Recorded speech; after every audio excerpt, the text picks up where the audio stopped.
Hey, it's Matt Pinfield. It's KLOS New and Approved, and I'm here with one of my favorite new artists who's not necessarily a new artist, but he's a new artist to rock audiences, and I'm really excited about his record.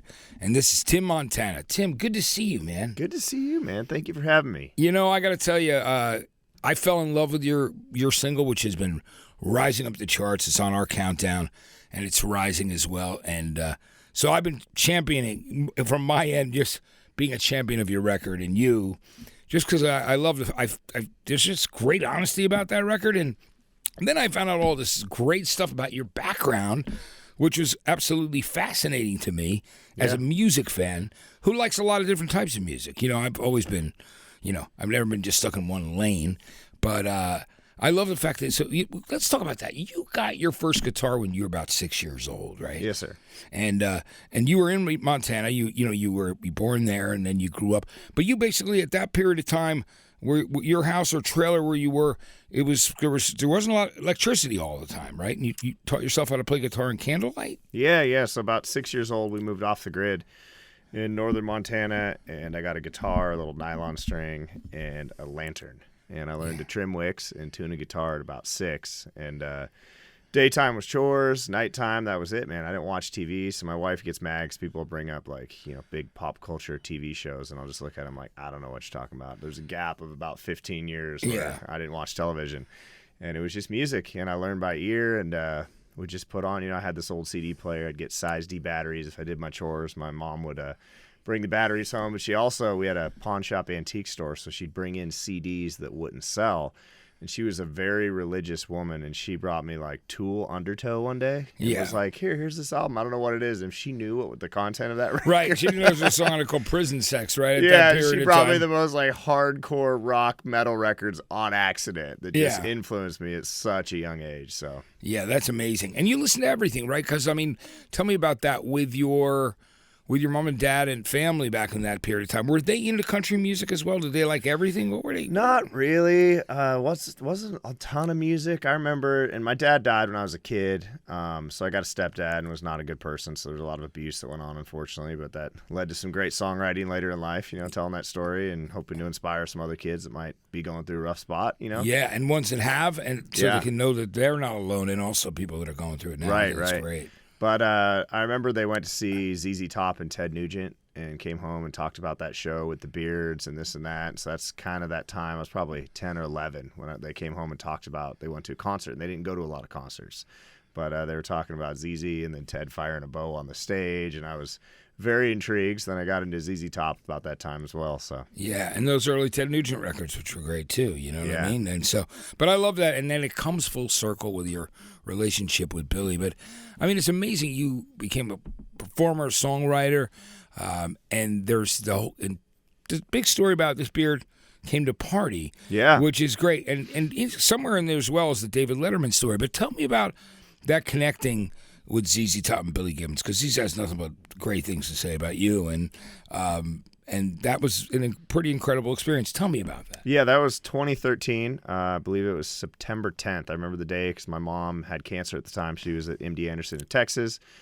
That same morning, I got a call. She was cancer-free. Is the same day I happened to be in the studio. None of this was pre-planned. This is all fate, God, whatever you want to call it. Yes. And I get a call, Mom's cancer-free. I get a call, Billy Gibbons heard your demo and is coming in the studio. And again, I didn't have a budget to pay for a studio to have booked if he was going to come, nor did I know he was going to come, and he showed up. And he tracked with my band, and he left, and we finished writing the song, This Beard Came Here to Party. He left. I thought I'd never see him again, and I said, hey, if I got to meet and play guitar with my hero one time, I'm a lucky man, and that's it. I thought I'd never see him again, and I was like, what a cool experience. But he goes to dinner, and some guy came up and said, hey, ZZ Top, man, I'm a big fan. And he said, Billy asked him, what do you do? And he said, well, I find songs for sports teams. And he goes, right now I'm looking for a Beard song for the Boston Red Sox. And Billy goes, no shit, and pulls this CD out of his pocket that was the mixtape or mix CD from that day and plays it. And 48 hours later, I'm turning on TV watching my first baseball game of my life as they're playing my song in the background. Which is incredible. Wild. And because during the playoffs and everything, they weren't shaving their beards, right? So their beards grow. And it was just because they hadn't been in the World Series forever, right? So That's an amazing thing. And you went back and ended up performing with the Shrednecks, right? And your guys. Yeah. So, Star Spangled Banner. Yeah, they won the World Series, and it was wild because they went to Game 7. They had talked about me and ZZ Top playing Fenway Park during the Game 7 World Series. So I didn't know. I'm like, do I want them to lose in Game 6? And I'm like, I don't know sports. This is really confusing. Am I cheering? Am I going to cheer right now? Yeah. And it turns out they won in Game 6, but then they flew me and the band up to do the national anthem at Fenway Park. I got to paint home plate. The wind blew, and I painted my pants white that were black. It was a whole ordeal. That's amazing. Yeah, it was pretty wild. And then shortly after that, Billy said, hey, man, come on tour with us. And we jumped on the ZZ Top North American tour. And I think to date, I've opened for those guys 70 sometimes. So I've just traveled all around North America with those guys, and they became family. Yeah, which is such a great thing. I mean, that friendship. And we're also have a mutual friend in Kid Rock and Bobby, who we were talking about before the interview. He's just been nothing but a great guy to me always. And he's very opinionated, and I think that's great. No matter whether you agree with his opinion or not, that's not what we're talking about. We're talking about the fact that he says what he thinks. There's no filter there. But I love the guy, and I love him for being himself, and he always has been himself in such a big way. And plus I've been involved with his music over the years. Just helping him out and releasing, doing album specials. But again, tell me about that relationship too, because you're a great friend of Bobby's, Kid Rock. Yeah, I met him. Gosh, it was either right before. No, I think it was right after I met Billy. And that came a Navy SEAL from Butte, Montana. SEAL Team 6 guy was getting invited to meet Kid Rock, and he's like, I want to take you with me. And this same Navy SEAL, Rob O'Neill, introduced me to Charlie Sheen and all these different people when he got out of Team 6. And so he took me to Bobby's house. We became buddies. We started writing songs, and that was my first 2 singles that I think were both top 40. It was wild because it was rock charts and country charts. He had Greatest Show on Earth and Tennessee Mountaintop, which I co-wrote both of those songs with him. And there was a billboard up right on the exit by my house in Nashville that said Greatest Show on Earth, Kid Rock. And I was like, I wrote that. That's great. I mean, that's a great feeling. It was really cool. So then I started touring with him quite a bit. We've done a bunch of shows and gotten into a lot of drunken wrestling matches. I'd like to say, for the record, I won all of those. Bob, let's go. Bobby's not a small guy either. You know what I mean? No, and he likes to wrestle. Yeah. And finally, we had to make a truce. He's like, dude, we got to stop with the violence, because we'd wrestle and people would get so uncomfortable, because it wasn't just like, haha, let's have a little fun. It was like legs flying in the air, shit breaking. I mean, it was wild. That's so great. I love Bobby. In my partying days, we partied a lot together. It was like I said, I love the guy because I think he, he's cared about family, his son. Has a great relationship. 2 grandkids now. 2 grandkids, and he's always he's stood for those things, and I think that's really important that he loved his family, and I miss him because we never had a dull moment together, and I'm sure it's like that with you. You spent probably a lot more time being on the road with him, but going out to his house and. Him being whenever he would come to New York or wherever I was living at the time and hang. But I'm really happy about that happening too.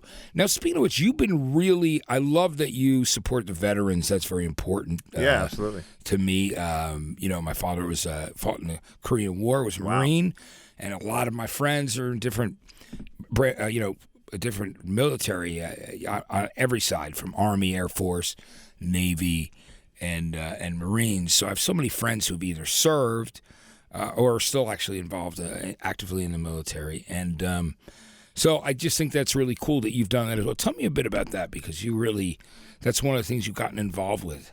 Yeah, I think it stems from childhood. Growing up off the grid, I was watching Navy SEALs and Rambo, and was like, I'm either going to do music or military, and I got accepted to music school. My mom was very happy about that. And you came to L.A., so let's talk about that.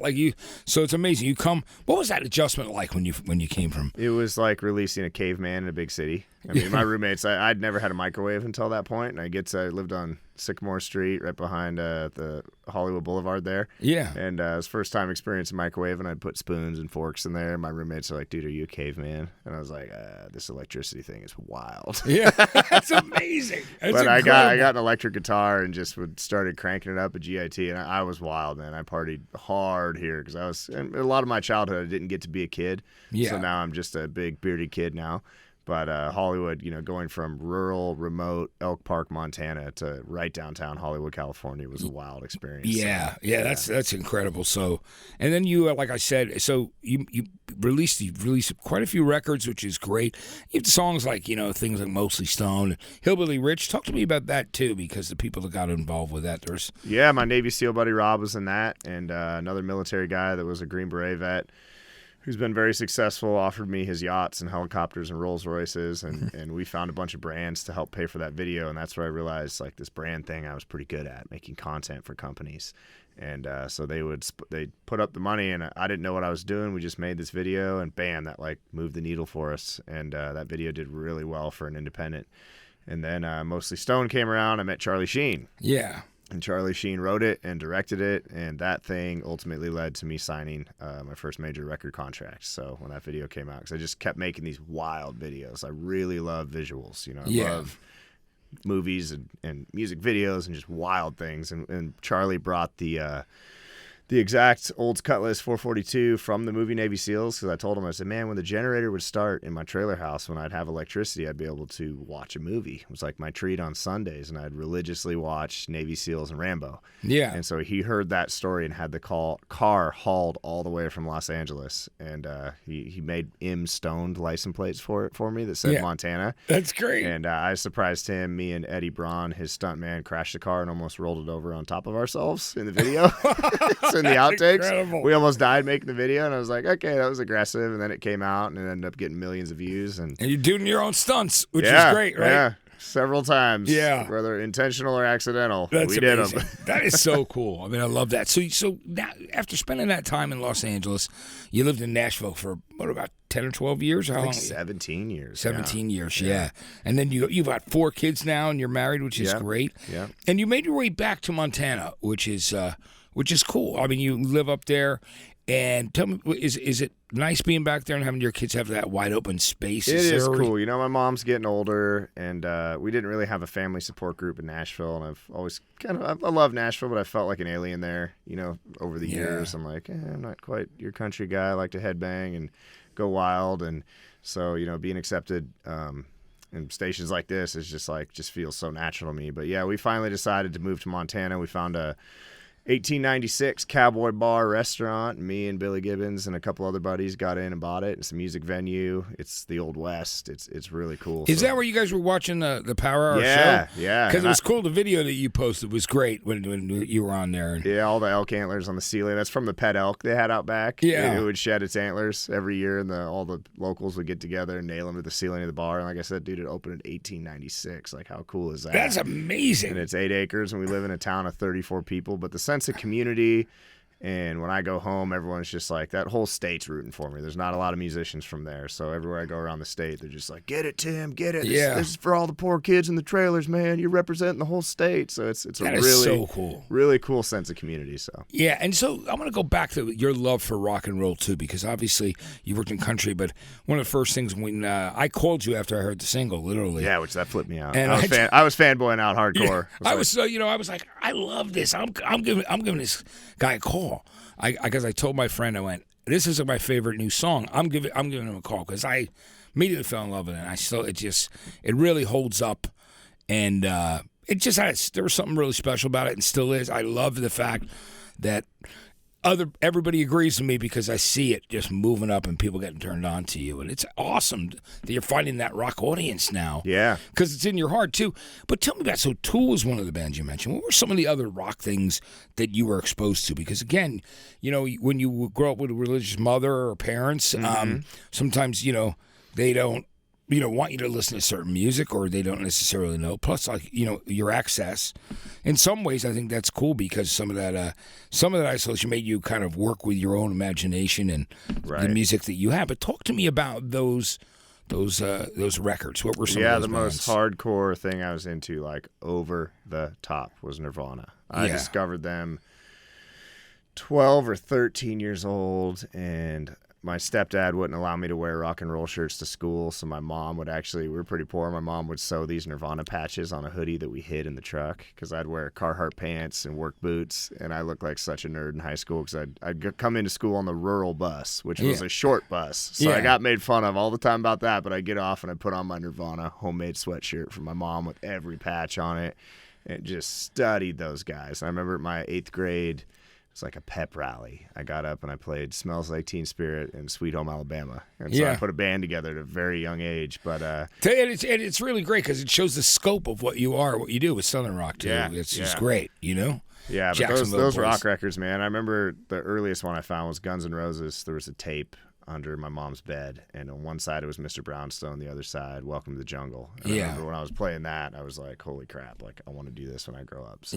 It's there's so much magic in that. Tell me, Dave Grohl, I heard, was also endorsed you as a fan. I was barbecuing at Memphis in May with my friends at Traeger Grills, and I'd heard he was going to be there, and for years my buddies are like, dude, you have this ability to manifest destiny, and I don't know if that's true or not, but I mean, it happened with David Letterman and it happened with David Grohl. Maybe it just works with Dave's. Yeah. But I said, man, I heard he's at Memphis in May. What if he walks over? What if he sees me playing? What if we become buddies? And by God, that happened just like that. We're sitting there playing and look over. I see a ball cap pulled down, dirty chucks, cigarette. And I'm like, that is Dave Grohl. And he comes up and he's like, what is that drum? And I'm like, it's a cajon. It's a drum that you sit on and smack with your hands. And he goes, can I play it? And I said, yeah. And he goes, what do you want to play? And I said, Smells Like Teen Spirit. And he cussed at me. And I was like, okay, let's try again. I said, House of the Rising Sun. He goes, yeah, let's do House of the Rising Sun by the Animals. So there's a YouTube video out there where you can see him and I doing that. And when we were done, he grabbed me and he said, hey, man, let's walk the river. I want to hear your life story. And I was like, by God, I've been waiting for this to happen since I was 12 or 13 years old. And I told him that, and again, I thought I'd never see him again. And 3 or 4 in the morning, I got a text from him saying, like, man, there's not a lot of rebels left in this business. You're the real deal. We're going to keep you around.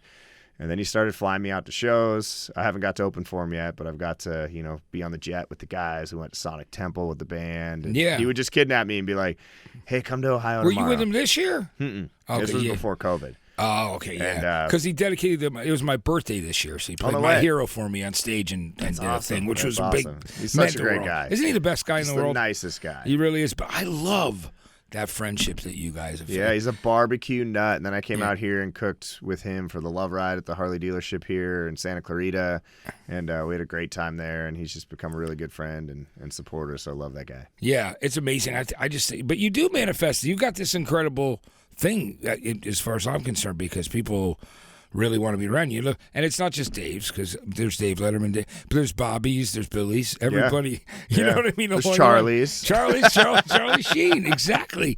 So tell me about the David Letterman story too, because I know. That was 2008. I just put a band together. I was frying chickens in Nashville. I was a bouncer in Nashville. I was working any minimum wage job I could get. I didn't have a car.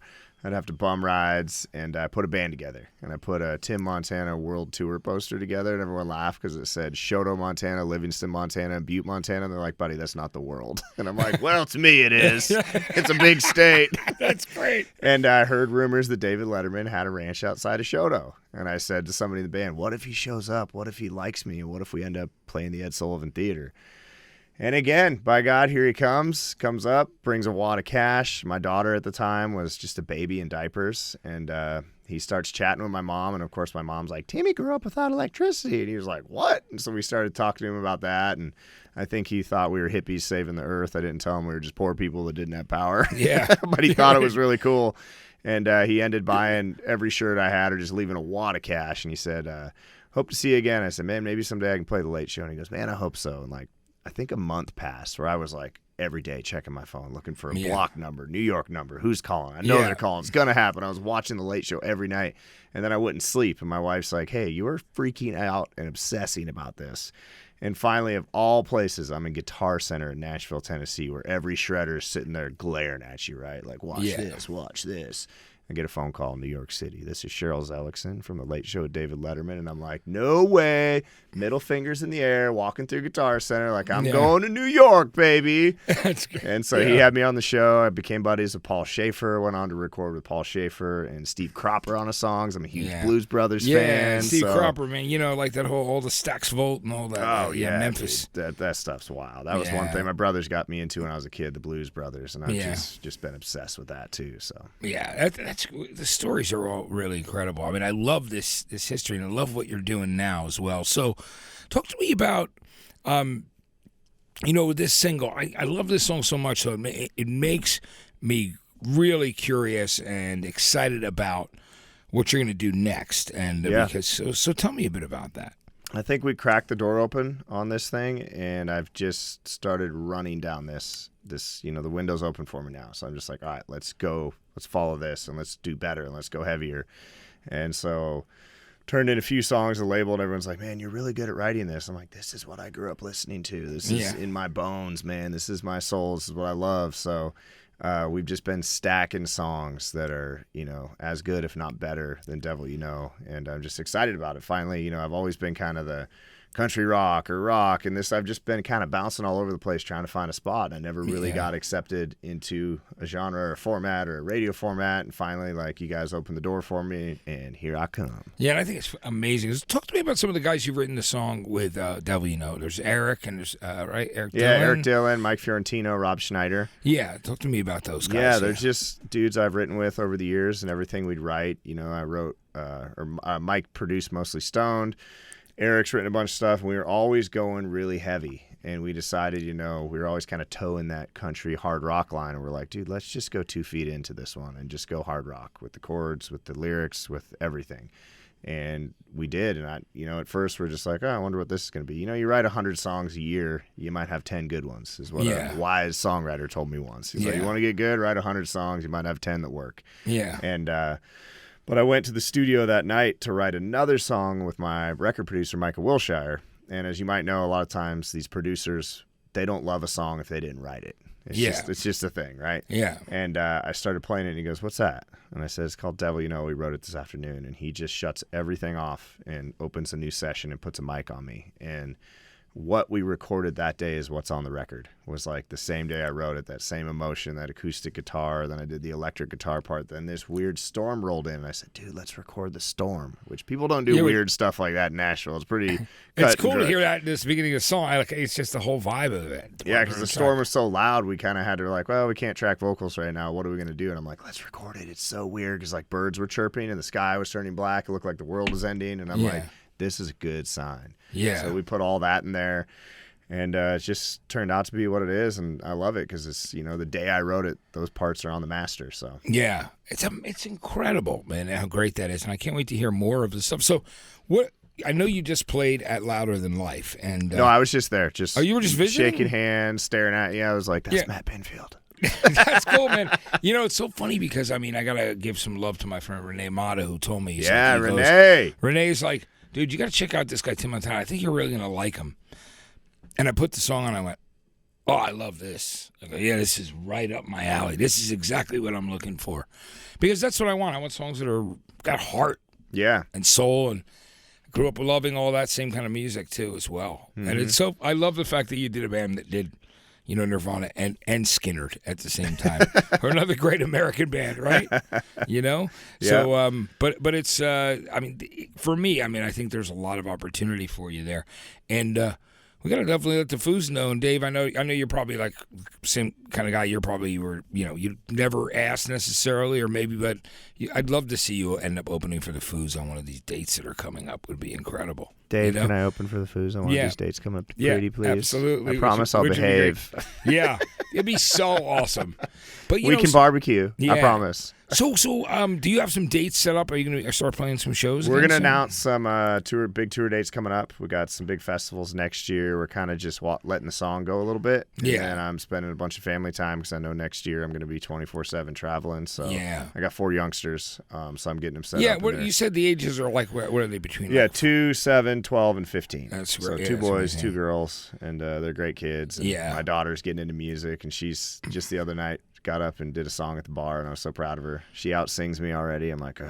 That's amazing. What song did she do? Country? She did Tyler Childers' White House Road, which I was like, what? Because she only does Taylor Swift and Harry Styles and that kind of stuff. And over COVID, too, she wouldn't tell me, but she got into Nirvana and the Foo Fighters. Yeah. And she told her mom not to tell me because it's not cool to listen to music that your dad grew up listening to. They call it dad rock for us. Yes, know what I mean? Like, yes. Yeah, and I'm then all right with that. You know? Father's Day, I was headed to Montana to work on the bar, and she said, Dad, I really want to go to Bonnaroo. It's right outside of Nashville. Would you take me for Father's Day? And I'm like, yeah, I will. So I got a hold of the guys, and I met Pat Smear backstage, and I said, Pat, I told him the story. I said she was hiding her love for Nirvana and the Foo Fighters. He's like, where is she?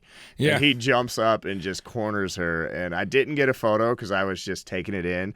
Her face is beet red, and she's just like, the dude from Unplugged in New York is talking to me. Yeah. And then about 2 months later, the Foo Fighters show up in Montana, in Big Sky, Montana.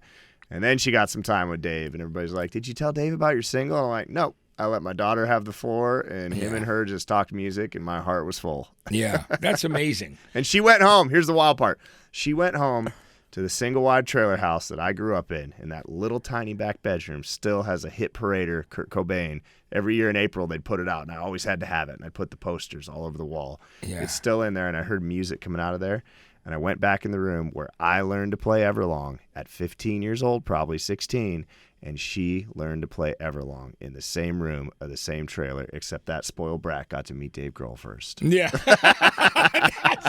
That is such an incredible story, man. I love that. And it really is all about family and your kids, you know what I mean? 100%. There's a total love for them, and that means a lot. And you can see that in Dave. You have as two well. daughters, right? You have two daughters, yeah. I saw love that my picture. girls, Beautiful. man. Yeah, they're adults now. You know, they're amazing though, and they'll always be my girls, no matter what. You know absolutely. what I mean? And that's the most important thing in the world. But I'm so excited about your new single, and getting to know you, and getting to know you personally, because you just seem like, I could tell you were an awesome guy. I'm glad we had that conversation on the phone. Yeah.